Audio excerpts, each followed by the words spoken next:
Welcome to this episode of the Super Yacht Laundry podcast spin-off series, Balls of Wisdom. Obviously, you may know from other episodes, I wanted to do a spin-off series so I can speak to some trailblazers, great voices on the male side of our industry. And today I'm joined by Paul Shepherd.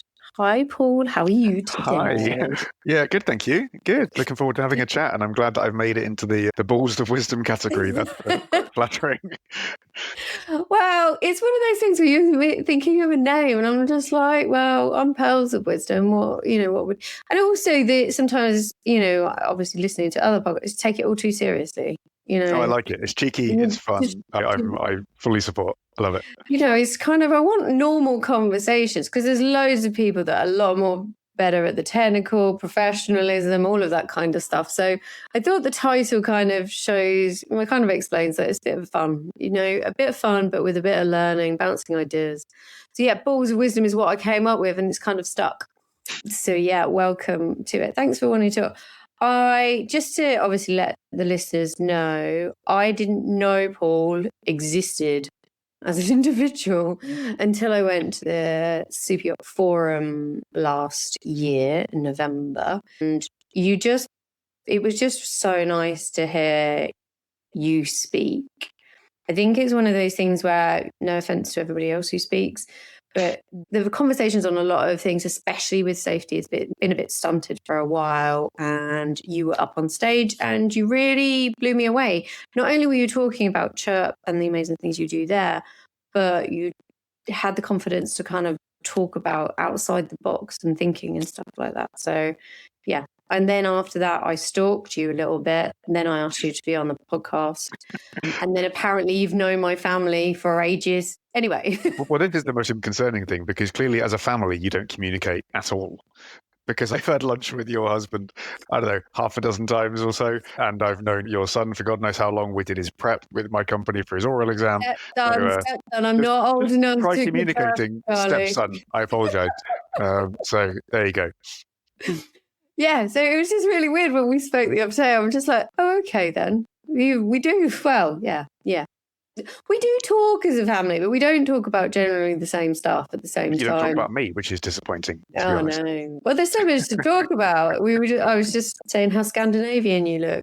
Considering you're in Cyprus, you could be in Norway, to be honest. Well, yeah, absolutely. But the thing is that Cyprus is desperately trying to replicate Norway at the moment. It's not minus 20, but it's not plus 20 either. It's a cold snap. Yeah. Well, people were telling me that Cyprus gets cold in winter, and I was like, "Don't be silly. Of course it doesn't." And yes, it's not as cold as it is in the UK, obviously, but it's not short and t-shirt all year round, unfortunately. You sound very disappointed about that. I am. Gutted. Well, at least hopefully you're not one of those guys that wears shorts all year round, because they kind of freak me out a little bit. I won't stand up, and then we won't know.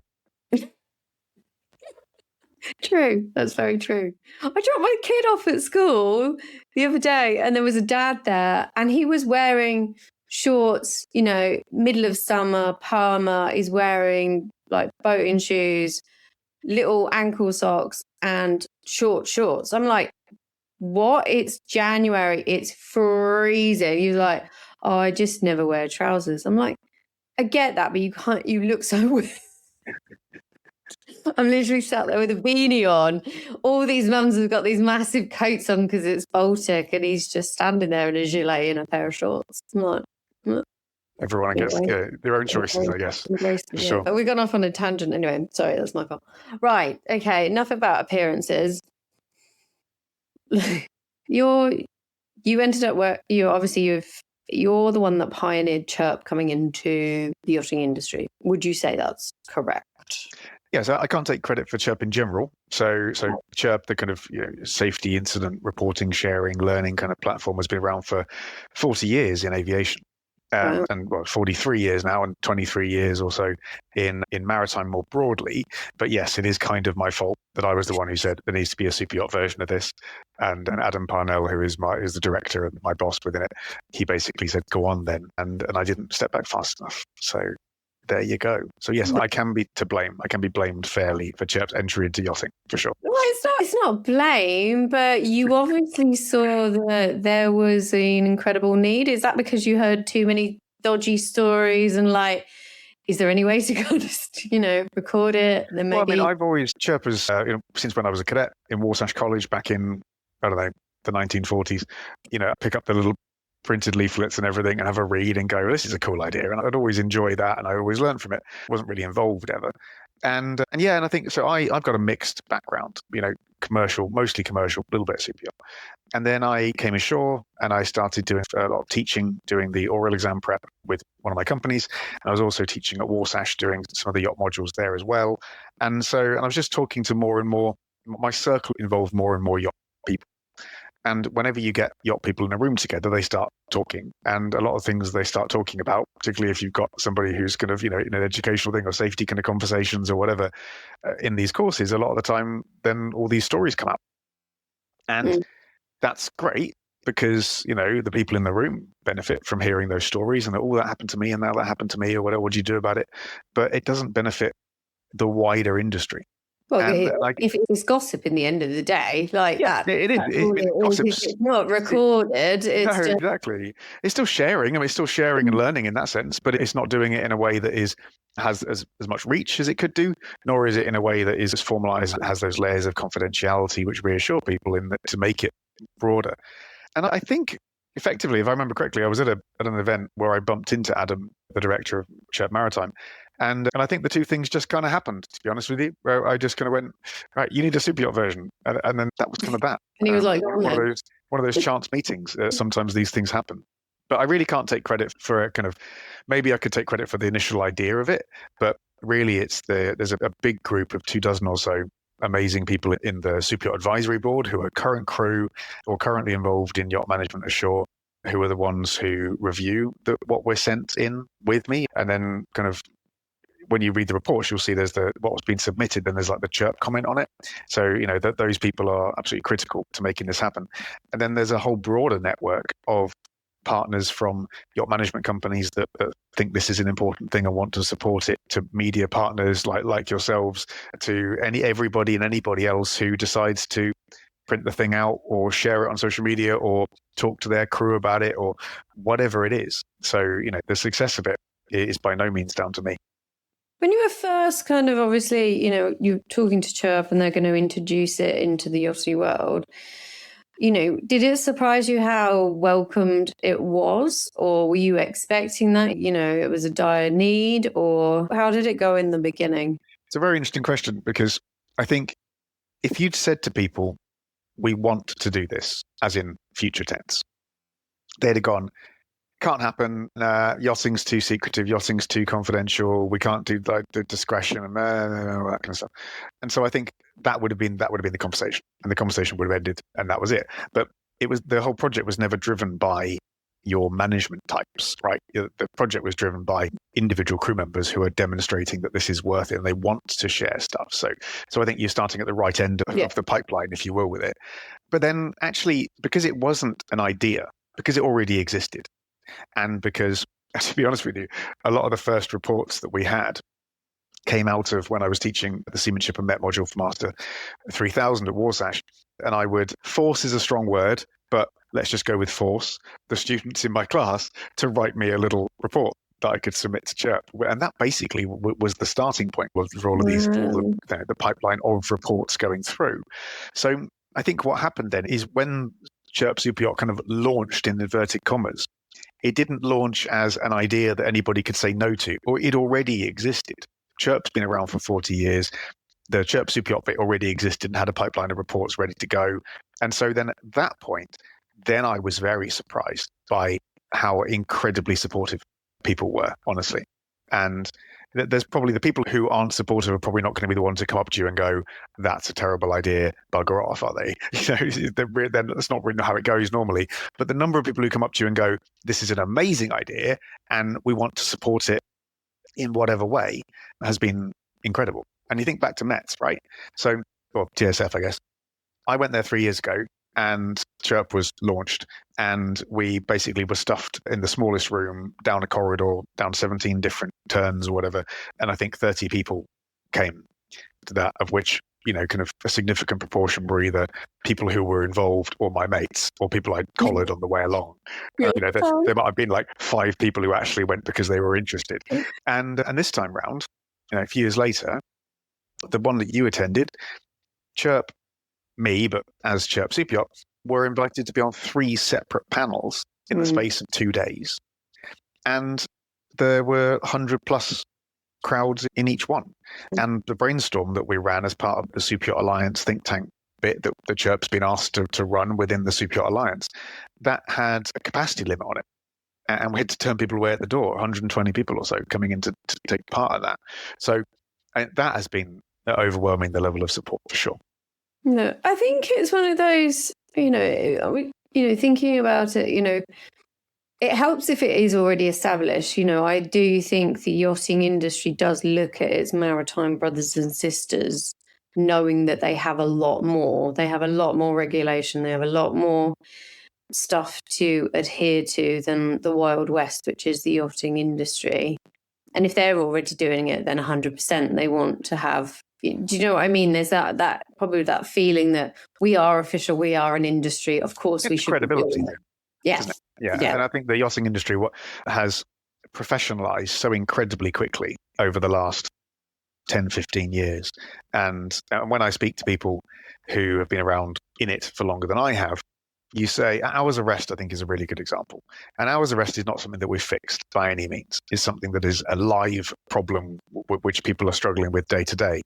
But if you ask somebody who was in the industry 15, 20 years ago, what hours of rest was, how it was dealt with back then, they will say that you would have been laughed out of the room if you'd even mentioned the word. And now, when I speak to just crew nowadays, the idea of it is accepted. The legitimacy of it is fully accepted. The only thing is are we able to achieve it?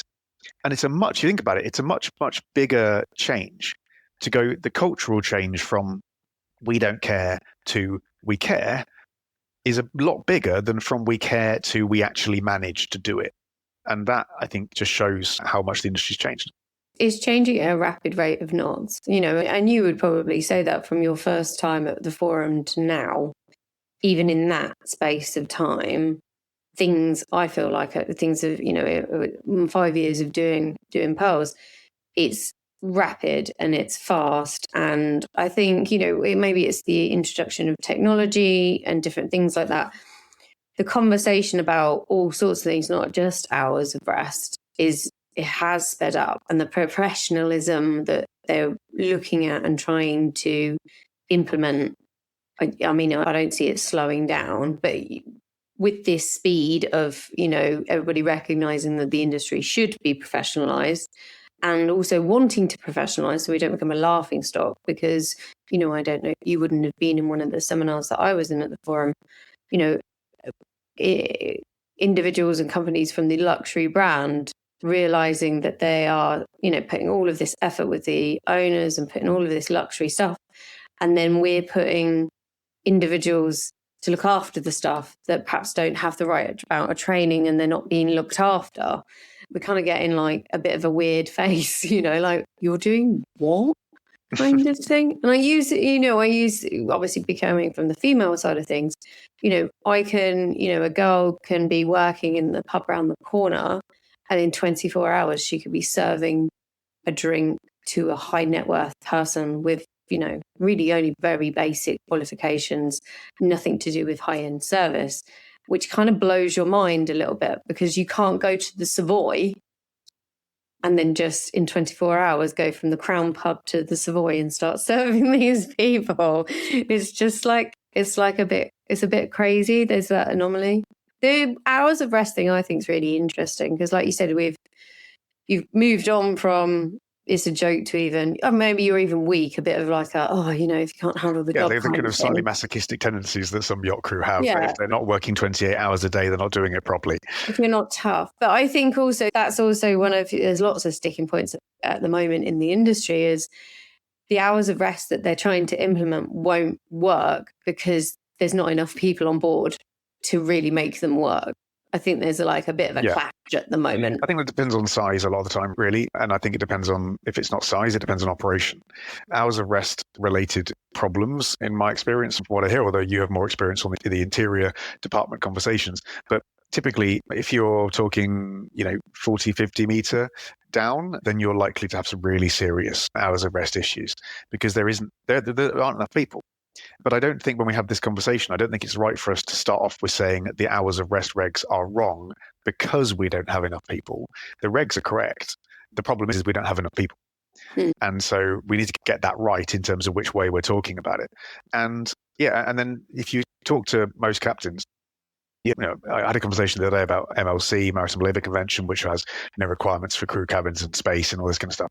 And somebody was complaining that it doesn't fit into the yachting sector because how many times does a naval architect or a designer start building a yacht based around a really large crew accommodation area that's very generous in the space, right? Of course not. But if you speak to most captains, they're not going to say we'd prefer to have 25% bigger cabins. They're going to say we'd prefer to have 25% more crew. Yeah. And I think that's really the key thing. And then the operation is important because if you have got that 40, 50 meter that does, a couple of weekend trips for a quiet old family or whatever, for a single season in the Med and whatever, they work a bit for a couple of days and then they have a break, then maybe that's fine, right? Maybe the hours of rest suits that type of operation and maybe that is sustainable. But then we can't apply the exact same crewing requirements, the minimum safe manning document.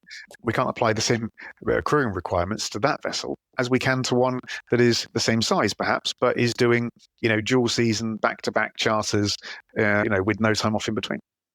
I think it's something to, it's like you said, talking about naval architects, they're coming in, they want to build something nice for the owner and all of that kind of thing. Which looking at something nice is obviously lovely. But on board, and obviously we talked about this, obviously, when we've chatted, it's the feeling, it's the, when you're on board, it's more the experience of being there. And like, we've talked briefly, off the podcast. The interior for me is one of the most important because you create the feeling, you create the guest feeling of being relaxed and not being stressed out. And if you've just done a 12-hour turnaround from your last charter and literally everybody's running on 3 hours sleep, you're not going to pull out the dream holiday. With the best win in the world, you'll do your best. But humans are feeling things. You will feel that person that's serving you is literally exhausted or literally running off pure Red Bull and caffeine and maybe those macaroon things, which are just like pure sugar. That's how I used to survive. There's things to look at for sure, but at least now, and obviously you say the conversations are now being had. Like you said, the conversation about hours of rest, started. Where we are now, it's brought up more questions probably than it's really solved anything right now. On the larger vessels, I think it's kind of solved. If you speak to heads of department on larger vessels, they've typically got plenty of crew. They don't really have significant hours of rest problems, at least in deck and engine. Maybe I'm not speaking to the right people in the interior, but it's a big enough thing. You've got enough volume, you've got enough cabins, you've got enough crew. But it's definitely not solved in those smaller areas.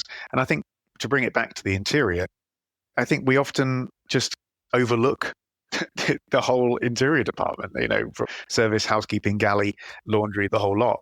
And it doesn't make a lot of sense, right? It doesn't make sense from a safety perspective because, yes, the guys on the deck like me or the guys downstairs in the pits, the engineers would probably like to think they're more important.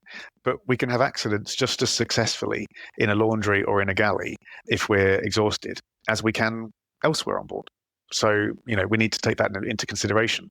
And just thinking about just fire safety, I was thinking about earlier on, but before I came on with you, there are typically 3 high-risk areas that are considered for fire on board a vessel. Yep. One is the engine room, for obvious reasons. The other 2 are the laundry and the galley, not the bridge or, the bosun's store or whatever. And the problem is when you get into these conversations, sometimes everybody's like, oh, my department's more important, whatever. No, it's not. Every department is doing its bit. But if every department's doing its bit, then we also need to make sure we're paying attention to the interior, which is a large department that is doing a lot of different things. But also, yeah, I think your point that you made is, as much as we might not like it, this is a service industry. Yeah. This is a hotel.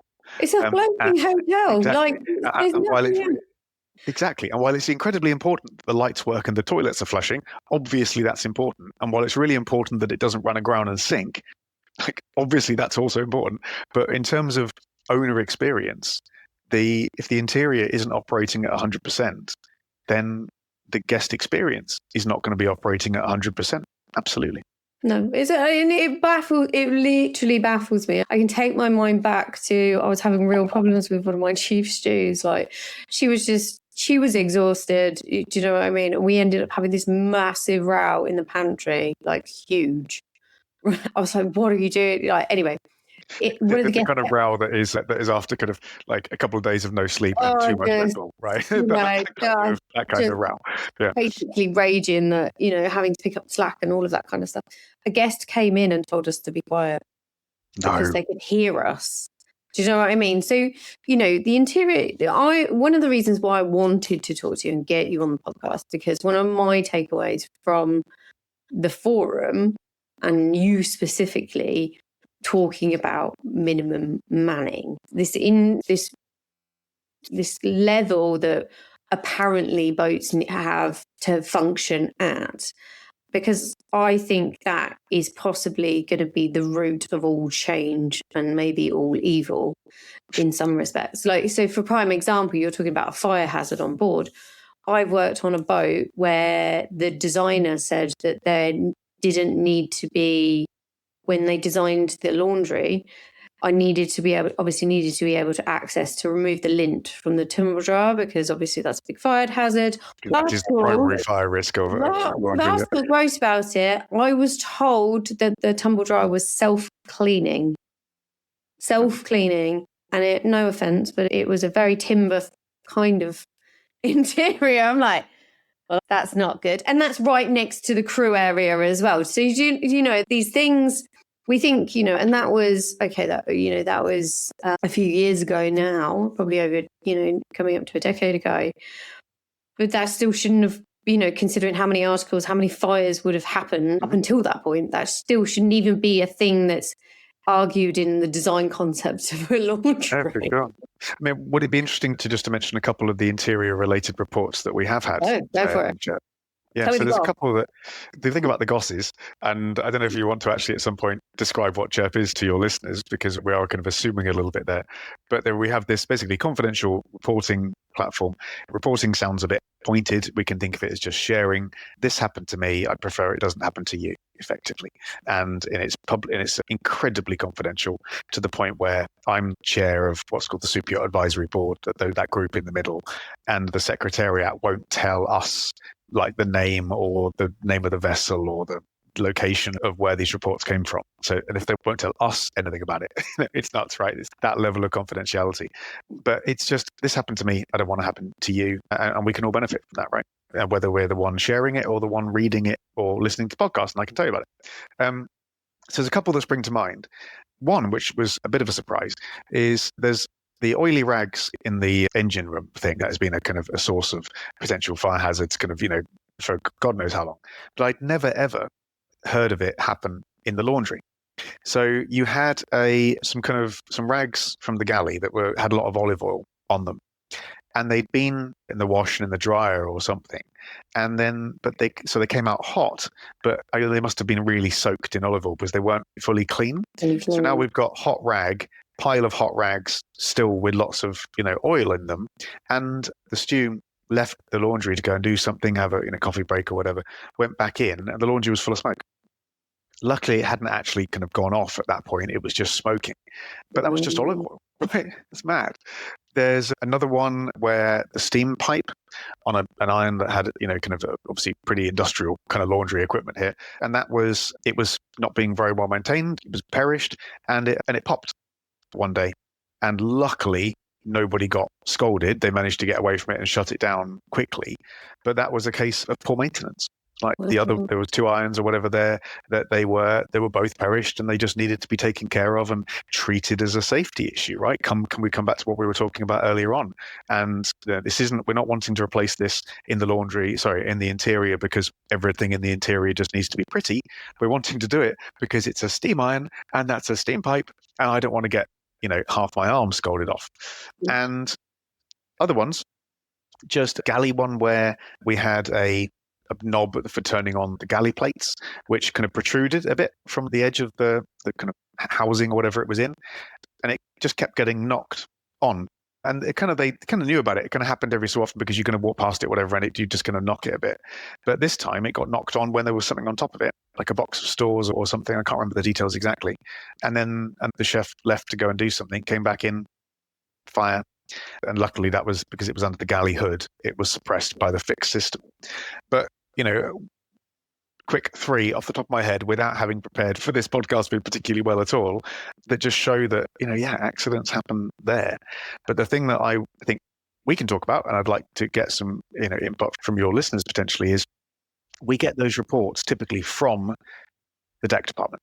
We get them from the safety officer or from, another personnel. As far as I'm aware, from what I'm allowed to be told about these reports, is that we're not getting those directly from interior personnel. Now that makes me think 2 things. One is, well, is it an awareness thing? Because maybe that's it. They just don't know that CHIRP exists as an opportunity to learn and share from these things, or is it kind of issues or fears around confidentiality, or is it fears that maybe that's not my place to share it because that's more of a safety officer kind of thing to do. So we need to try and break down these barriers a bit better. I would hazard a guess, and obviously, maybe we could actually try and get more information. The security in the safety incidences that happen in the interior aren't serious enough to warrant. They will think to warrant reporting to CHIRP. Because it's not the interior, it's not the engine room, and it's not the bridge. So the boat's still floating, it's still moving. So as far as the I really do think, and like I said to you, it's not valued, the interior, as it should. There is a real disparity, and then that is having a ripple effect when it comes to safety. And obviously it's always a hot topic, mental health and what's going on with women in the interior when it comes to all sorts of harassment, bullying and stuff like that. But what about basic safety? I mean, one of the things that you highlighted, and I'd never heard, or maybe I had, but I wasn't paying attention. I'd never heard anybody talk about the minimum manning. And while you were talking, I'm like, so when it comes to, explain what minimum manning is first. So there's a piece of paper called a minimum safe manning document. Forgive the gendered language, that's just what it's called in regulation. We can think of it as crewing levels. And each vessel will have one of those. And it's every vessel, cruise ships, cargo ships, yachts, above a certain size. And that will basically say that you need to have one person with a master's ticket, you need to have, one person with an OW ticket, you need to have one chief engineer, one engineer ticket, and a cook, for example, and maybe a couple of ABs, which is deckhands, and obviously that varies depending on the size of the vessel, but the absolute minimum we'll be talking about those kind of positions. So, and that sets the required standard for moving the vessel from A to B. So one of the problems, if we leave aside the interior for a moment, one of the problems that we have in the way that these are issued and kind of used is that for most ships, the work is really done in port. And so you're in port, you unload your cargo, you load your cargo, whatever, and then you go. And all you're really doing then is just going. You're just navigating, right? The engine's running, you point it in the right direction, you try not to run into anything, you serve a couple of meals a day, job done. And so that level of manning is kind of here. But what it doesn't consider is the operations that are going to be done when you're at sea. Yep. Because it's just sailing from one place to another, right? And that's part of the problem that we have in the yachting sector is if we've got this minimum safe manning document, which will be the crew that is required to move the yacht from A to B on a repositioning voyage without guests, without any impending guest trips, that's your minimum level of manning. But that isn't what a yacht does most of the time. Okay. And so that's why we need to consider what I'm calling kind of minimum operational safe manning. It is to say, actually, different types of operations. We mentioned earlier on about your, very low use, quiet family, summer holidays only type boat, which is one type of operation. And they may decide that in that kind of operation, you need to have, X crew. But if that same boat is being used to do something that's significantly more intense, it's just not the same operation. Yes, it's a yacht. Yes, it's the same size, but it's not the same job. No. So we need to make sure that the job have enough people to do what's being asked of it. And if we're being asked to, anchor for the day, get all the water sports toys out, have parties on board, have all the guests doing all the stuff all the time, and then lift the anchor, sail overnight to the next place, then that's not the same job. And we need to make sure there's enough people. And then a second point of this, of course, which is actually, this just shows how the blind spots that we have, including me, is that you're the one who pointed out that the interior isn't even on the safe manning document at all, except cook. So it disappears. And this is like I said, like I literally had, when you were talking, obviously I'd never really thought about it, obviously trying to work out how, looking at how women are affected on board and our situation, and obviously trying to get qualifications, recognition, and all of these things, that we've gone on and on about.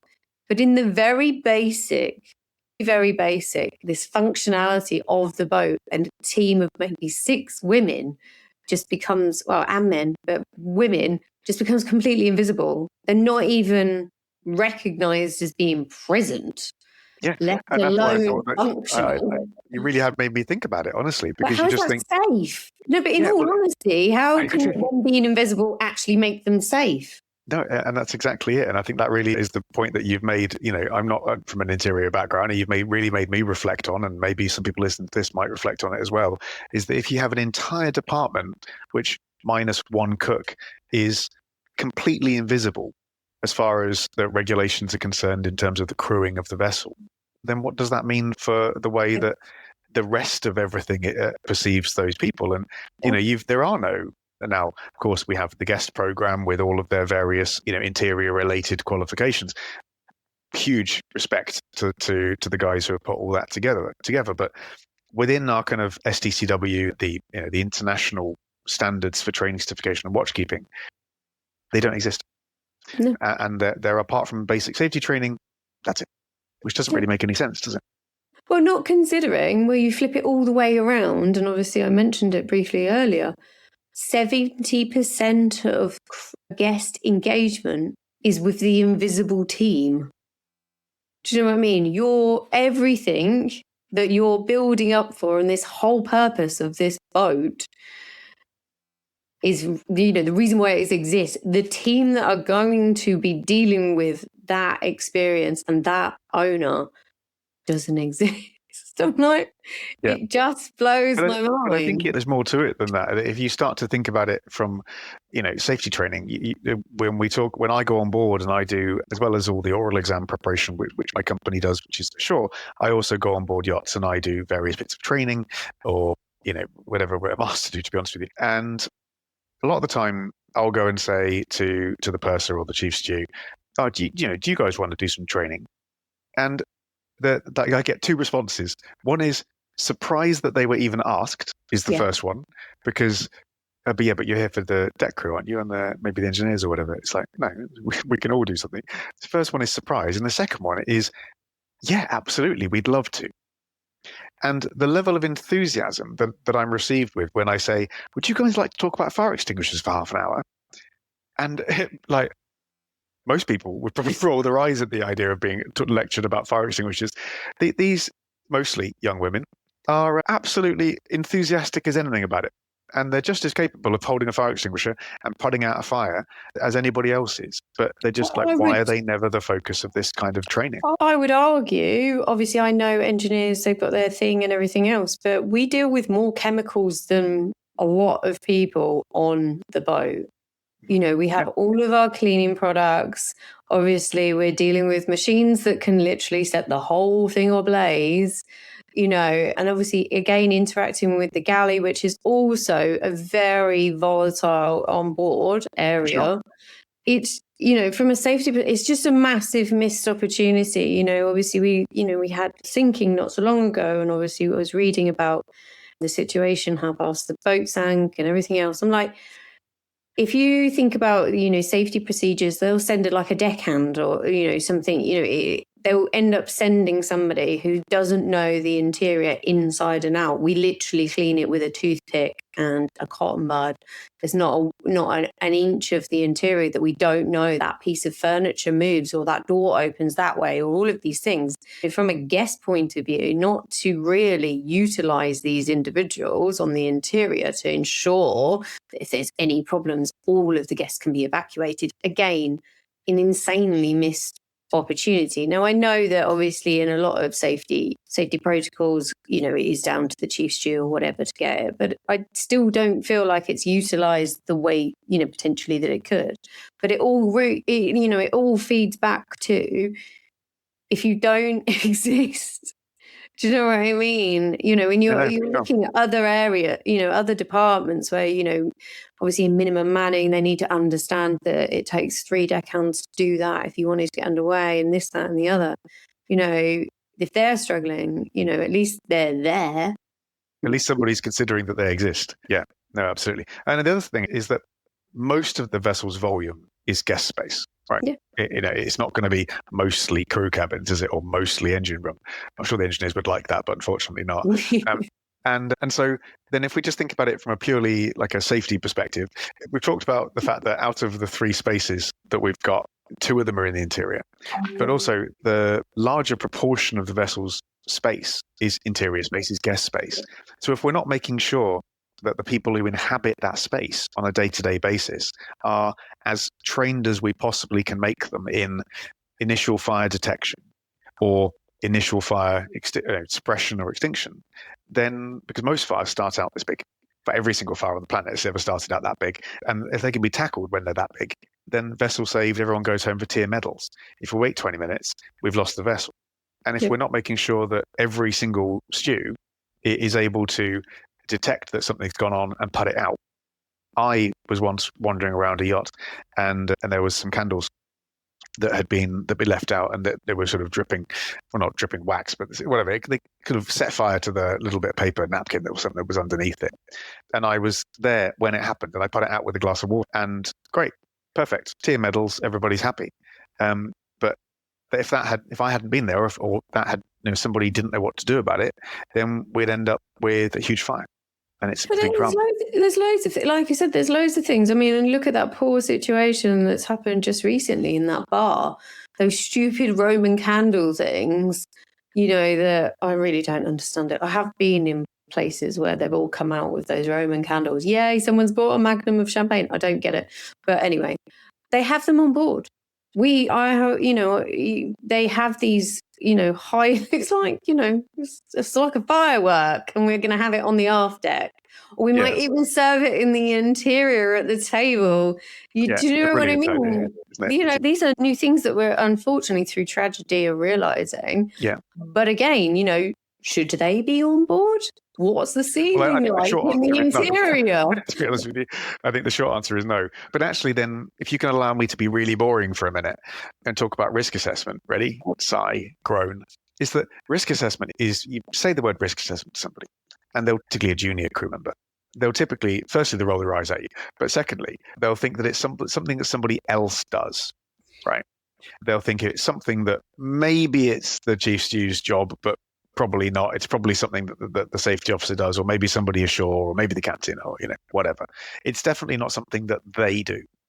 And again, if we by ignoring a significant proportion of the vessel's crew and not taking the time to inculcate some of these ways of thinking, if you get rid of some of the boring terminology for a minute, and you just think about the root of it, hazard is the thing. We've got, how likely is this to go wrong? Likelihood.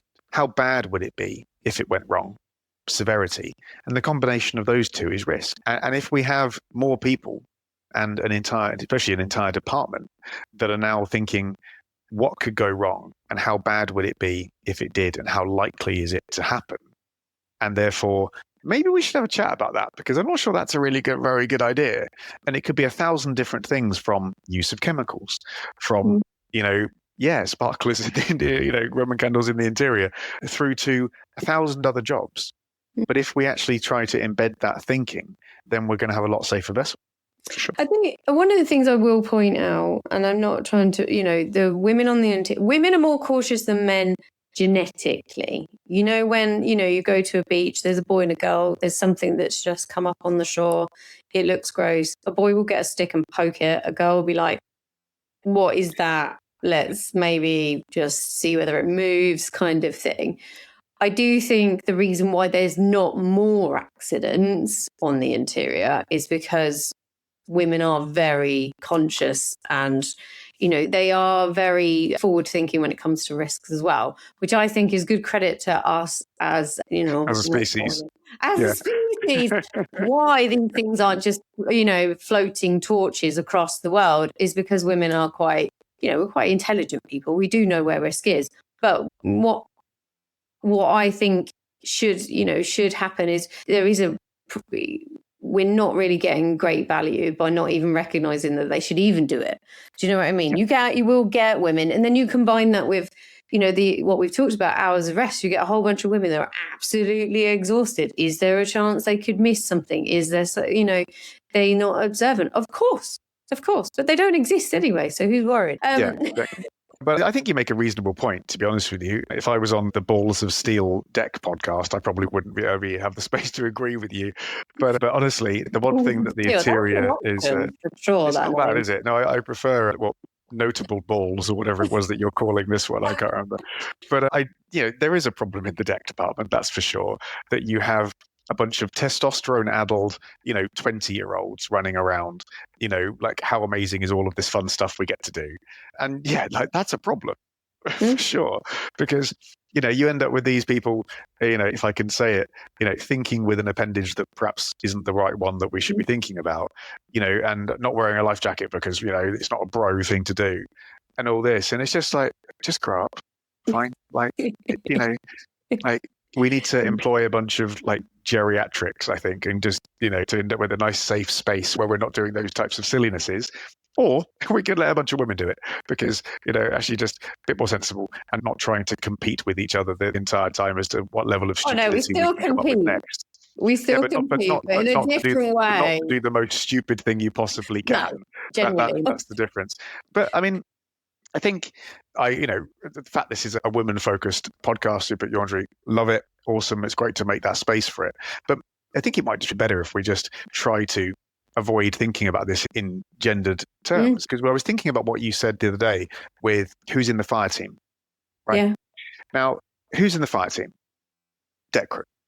And engineers, just let them go. The deckies go first. Exactly. They can go and burn. They'll be fine. They'll love it. And therefore men. Yeah. Right. And the traditional argument would be for that is that, well, men are physically stronger, and if you got to drag somebody out of a space, then then that would be helpful. Okay, cool. In that case, let's not assume that the gym obsessed, 5'10", whatever, Stu, who is hard as nails, is the person who shouldn't be in there, whereas the weedy 18-year-old deckhand who doesn't even know what a dumbbell is, let alone lift one up. If the argument is that actually it's about we need to make sure that we've got the right people in the team, well then make sure we've got the right people in the team. Yeah. One of Monica's friends who lives here in Cyprus she's like hardcore, like weightlifter kind of deal. She could quite easily pick me up and throw me across the room.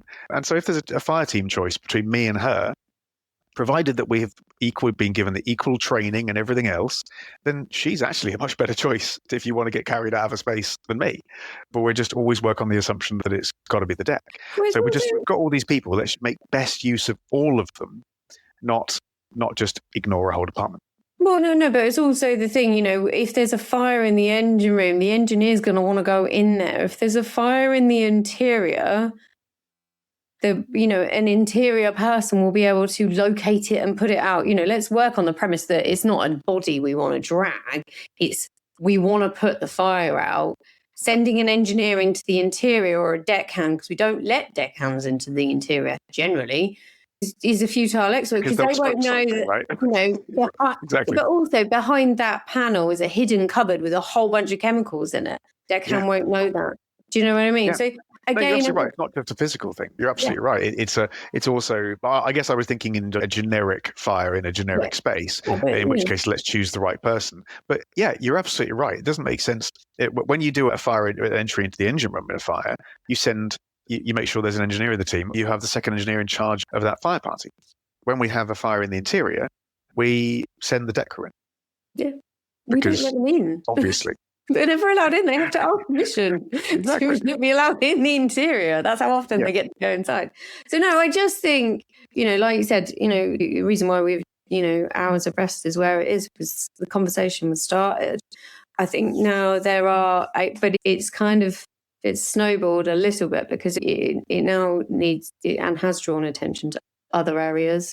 But I think, what I will be working on in 2026, and if I'm given the opportunity at the forum, I shall be asking the question, why does the interior not exist?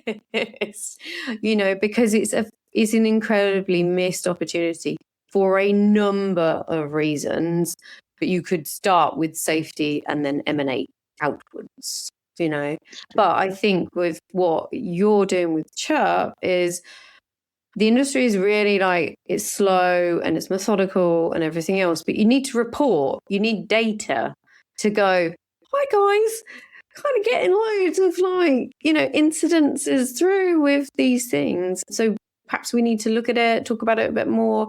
And unless the industry has data, I don't know whether it would happen naturally. I doubt it. Do you know what I mean? Well, of course. That's why I think it's really important.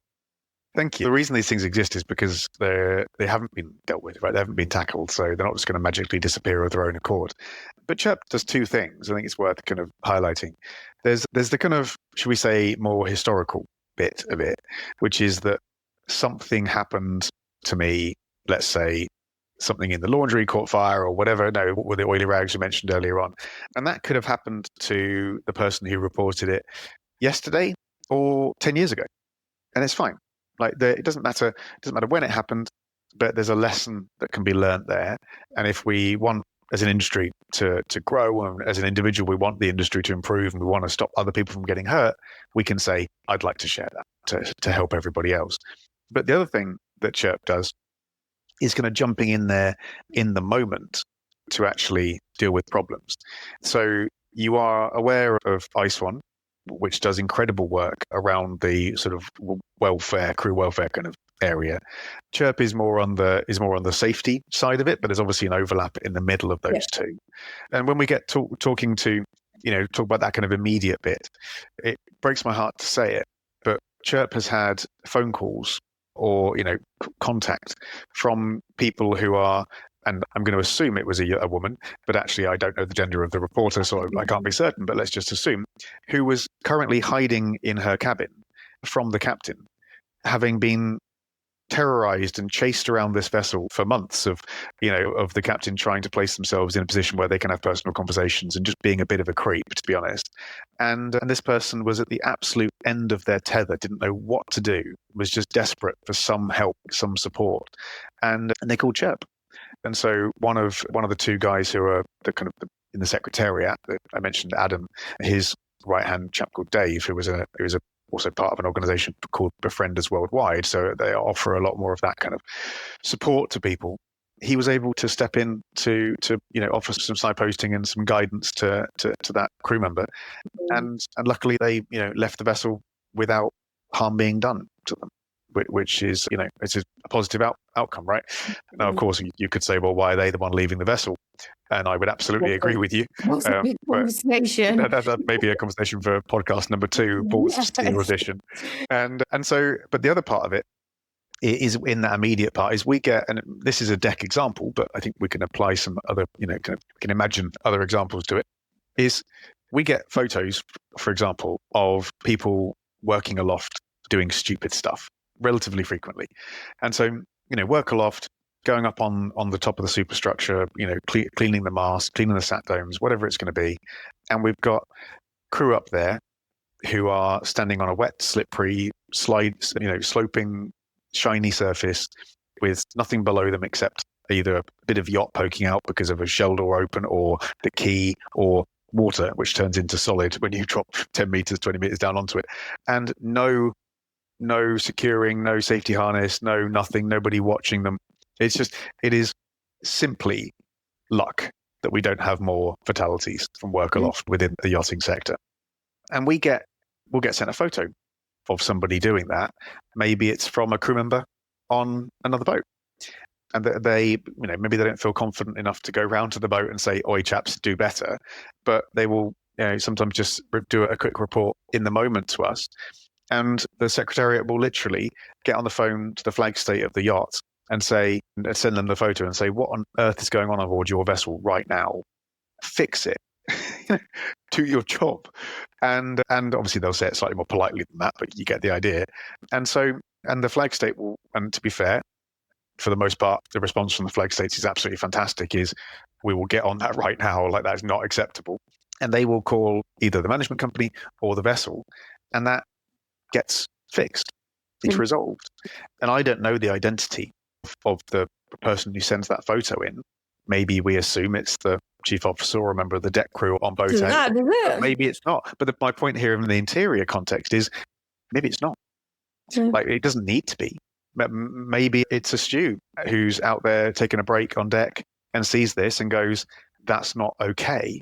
That's not something that I'm willing to watch happen."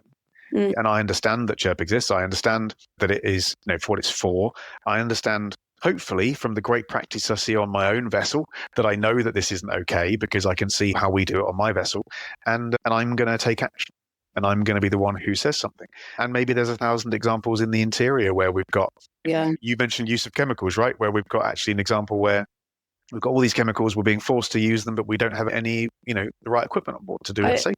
As you were speaking, I was just thinking, I did work on a boat that had a spiral staircase that had mirrored glass all the way around it. And obviously it was 3 floors, I think, if I remember correctly. Was it a fingerprint lab? But you're leaning over the banister because obviously the high bits also need to be cleaned, and you're literally leaning over the banister to try and clean something that moves all the time. And wow, so the interior isn't immune to that kind of stuff, and also standing on a seating bench made out of marble in a wet shower, clean and dry said wet shower. And there's there'll be loads of examples, but like I said, the interior team would probably not think that it's worthy enough to call in because it's not a bridge problem. Yeah, and I think that worthy is a bit right. It's very much the thing. I think the thing I would say is that everybody has their internal sort of risk clock, don't they? Their internal risk kind of level of what they're okay with, and that varies from person to person for sure. And I used to climb a lot when I was younger, and when you're exposed, like you do it because it's fun. That's why you do it. But when you've got yourself into a bit of a sticky spot. And it's the same with anybody doing any job. And if you are a member of the interior team who is doing a job, whatever that job is, and your internal little risk clock is going, I don't know, that doesn't feel okay, then it's probably not okay. And if we've gone, and maybe it's just that feeling, or maybe it's actually, I slipped and hurt myself, or I slipped and I almost hurt myself, or this nearly happened. That's a near miss versus an incident, right? And those are the things that we can learn from. And I think if you're in that department and you're listening to this and you're going like, yeah, go Paul and Charisse, we need to be talking about this stuff more often. We can't talk about it if you don't tell us about it.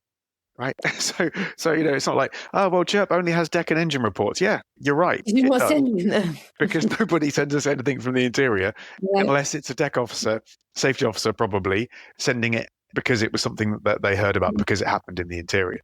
Right. So we've just agreed that most of the yacht is interior.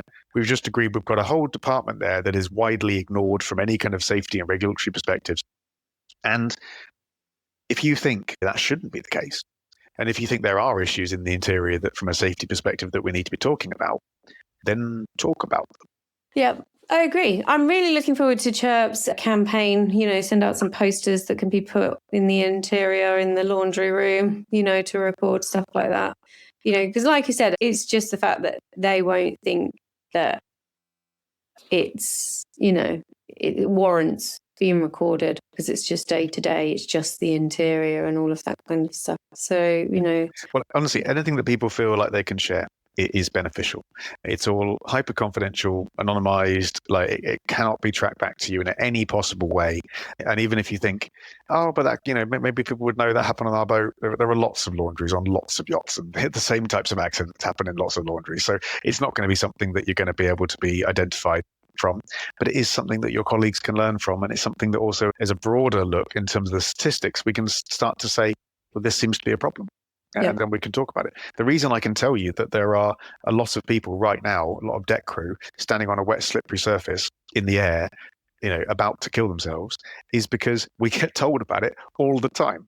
And so the only way that we can actually talk about these things is if people actually tell us. So that would be my appeal for your listeners, would be to say that we do see you. We do see the interior as an important part of the ship, and we definitely see it as an important part of what CHIRP is trying to do. And if you want to be involved, if you want to submit some reports, if you want to be, if we get some reports, be in that board that I mentioned that actually reviews the reports and talks about them, which is at the moment primarily deck and engine, then please reach out and you'll be more than welcome.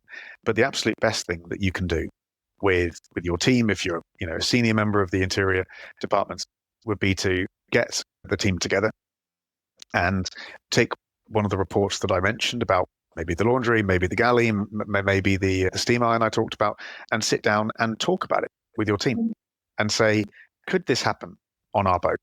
Are there some similar things that maybe you can have come to mind while we're talking about this? And if the answer is yes, then we fix it. But having that team meeting that is safety focused is so incredibly important, because if we have these things don't come to the surface otherwise, they need to be explicitly spoken about, and then that's how we learn and improve. And then like I said at the beginning, take it from just some goss to actually using it as a report to maybe change something. Do you know what I mean? It's not just a story. Absolutely.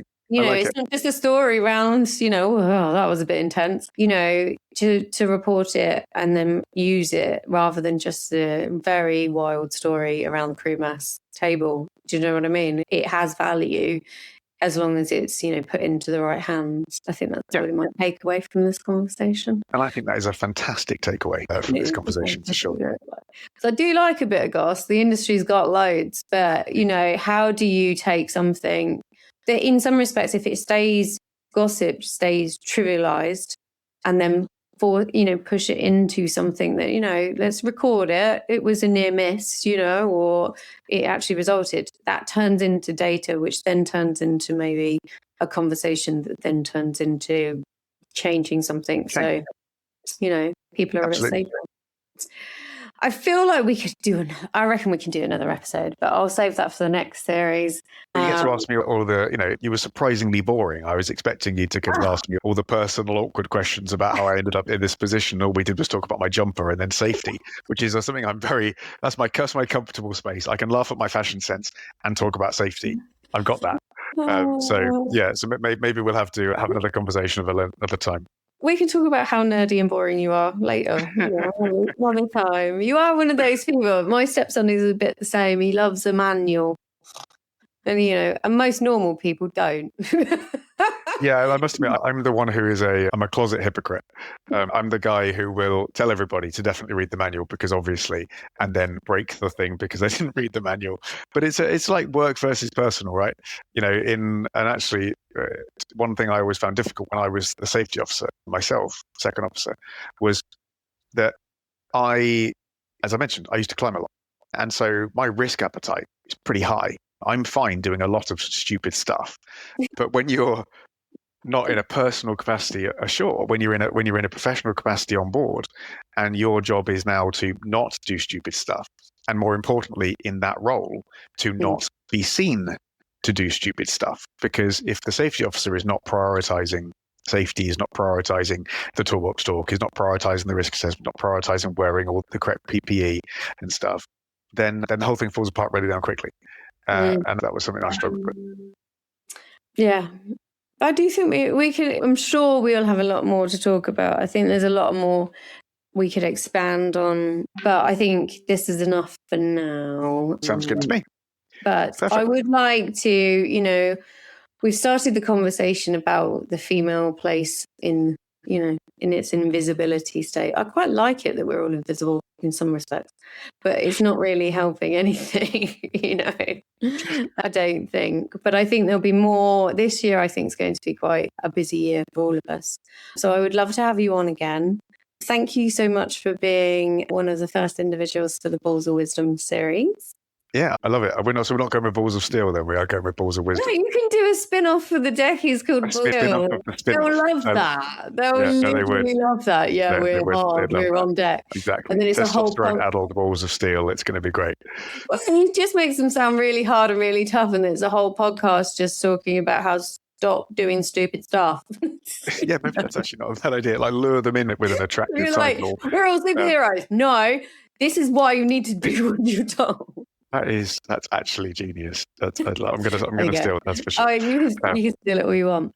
But no, it's been great to chat. I think I just would love to see the interior taken more seriously in safety, but also the interior to take itself more seriously in terms of safety, and to engage with projects like CHIRP, which currently don't really support the interior as much as they should do. We will provide links in the bio if everybody wants to scope out CHIRP and understand it. And, I will be helping Paul probably promote it within the interior world a bit more, just as a starting point. Like I said, once we start recording, we can start seeing if there are, issues. But until then, listener, I hope you're well. We have more episodes coming out, so please check it out. And then obviously we have more episodes of the Super Yacht Laundry podcast for you to check out. But until next time, take care of yourself and goodbye.